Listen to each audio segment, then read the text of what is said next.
En esta oportunidad hablaremos de las combinaciones de carga utilizadas por la norma NCR 10. Este video tendrá 3 partes. Primero, procedimientos para chequear criterios de diseño. Segundo, combinaciones para esfuerzos de trabajo y estados límite de servicio.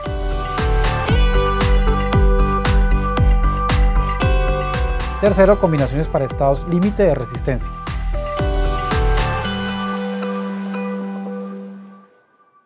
Primero, procedimientos para chequear criterios de diseño.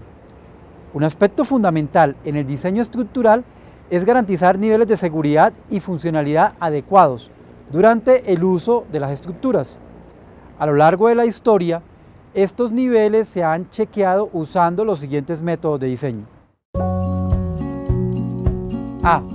Método de los esfuerzos de trabajo o admisibles, ASD. B. Método de la resistencia o factores de carga y resistencia, LRFD. C.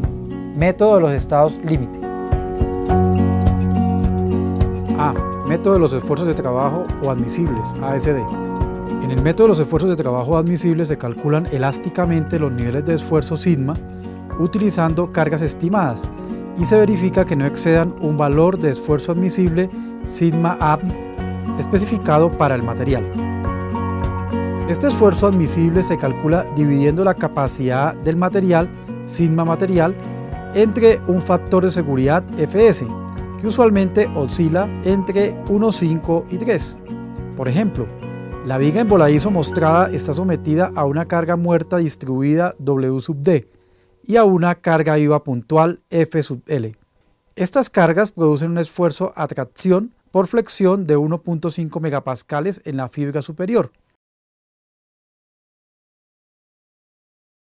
Por lo tanto, la capacidad del material a flexión debería ser mayor a 2.3 megapascales, considerando un factor de seguridad de 1.5. Hoy en día, este método solo se usa para algunos tipos de materiales como maderas y los suelos. Sin embargo, es importante resaltar que este procedimiento no puede considerar explícitamente las incertidumbres asociadas a los valores de las cargas, ni tampoco las consecuencias de la forma de falla del material. Adicionalmente, mantener esfuerzos por debajo de los admisibles no necesariamente proporciona niveles de seguridad y funcionalidad apropiados.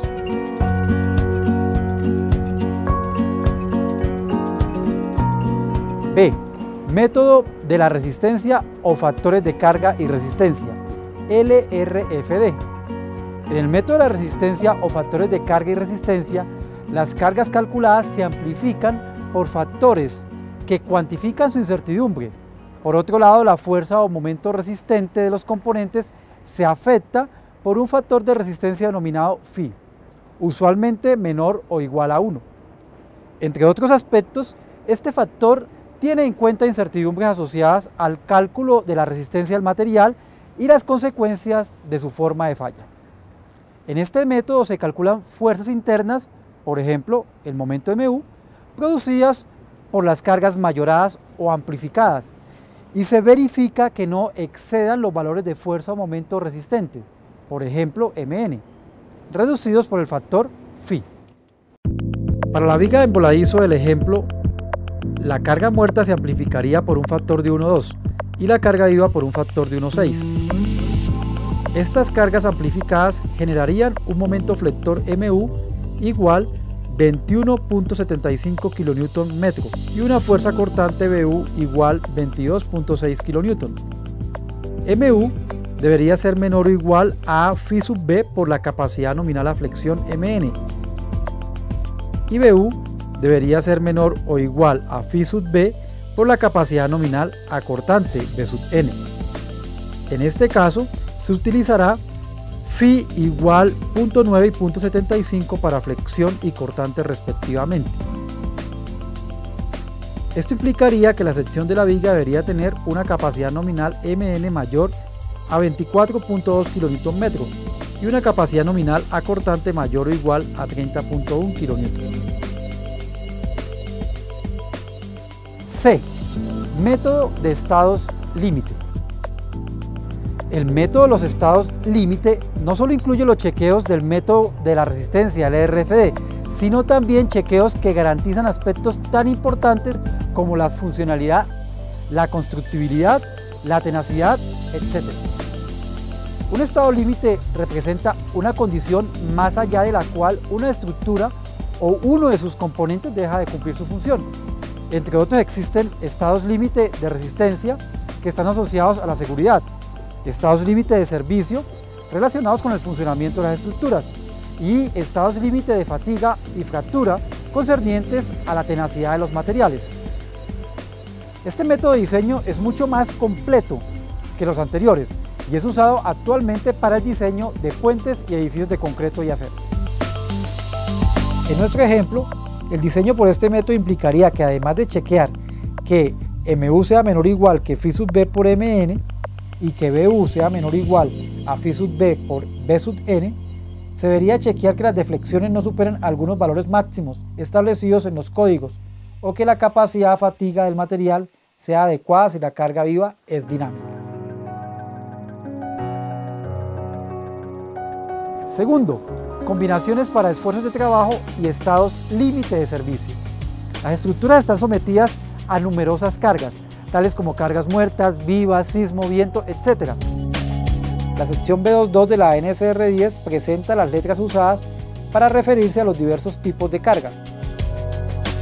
Estas letras usualmente corresponden a la primera letra de la palabra en inglés del tipo de carga. Por ejemplo, la carga muerta se nombra con la letra D, las fuerzas sísmicas de diseño con la letra E, la carga viva de ocupación con la letra L y la carga de viento con la letra W. Todos estos tipos de carga no actúan simultáneamente con sus valores de diseño, similar a lo que ocurre con los combos de comida en un restaurante. Cuando se utilizan estados límite de servicio o el método de los esfuerzos de trabajo, las cargas usualmente no se amplifican. Dependiendo de la probabilidad de tener dos o más tipos de carga simultáneamente, la norma establece las 10 combinaciones de carga presentadas en la sección B23. Estas combinaciones sirven para chequear estados límite de servicio, tales como derivas o desplazamientos laterales, deflexiones, vibraciones, etc. o para diseñar usando el método de los esfuerzos de trabajo descritos anteriormente. La combinación de carga que resulte más crítica será la empleada para el diseño de la estructura. Cuando se chequean desplazamientos y derivas laterales producidos por sismo, en la sección B232 se establece que las fuerzas sísmicas E no se dividen entre R y se emplea un factor 1E en lugar de 0,7E en las combinaciones que incluyan esta carga. Las fuerzas sísmicas en este caso incluyen la torsión accidental y los efectos direccionales. Los efectos de los diversos tipos de carga se pueden sumar solo si la estructura permanece dentro del rango lineal elástico. Tercero, combinaciones para estados límite de resistencia. El segundo grupo de combos de la NSR 10 corresponde a las combinaciones de carga que se deben usar en el método de la resistencia o para estados límite de resistencia. Como se explicó previamente, en el método de la resistencia las cargas calculadas se amplifican por factores que cuantifican su incertidumbre. Haciendo un símil con un restaurante, estos combos corresponderían a combos agrandados, ya que las cargas se han modificado por factores que usualmente son mayores que 1. Las 7 combinaciones de carga de la NSR 10 para estados límite de resistencia aparecen en la sección B24. La combinación número 2 establece que la carga muerta calculada se debe amplificar por un factor de 1.2, mientras que la carga viva se modifica por un factor de 1.6. Estos factores de amplificación califican la incertidumbre en el valor de la carga e incluyen parte del factor de seguridad de la estructura. En este caso, el valor de la carga viva es más incierto que el de la carga muerta, razón por la cual el factor es más alto. La combinación número 5 incluye fuerzas sísmicas E en combo con 1.2 carga muerta y 1 carga viva. En este caso, las fuerzas sísmicas E se dividen entre R para diseñar, pero no para el chequeo de derivas. También, las fuerzas sísmicas incluyen la torsión accidental y los efectos direccionales.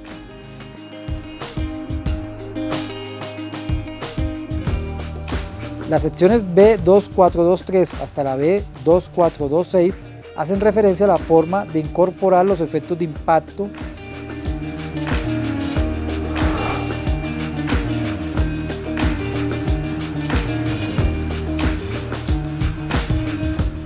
los efectos autodeformantes,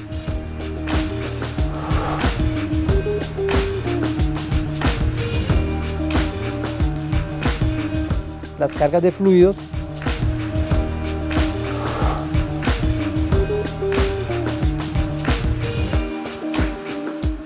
y los efectos de empuje lateral del suelo dentro de las combinaciones de carga.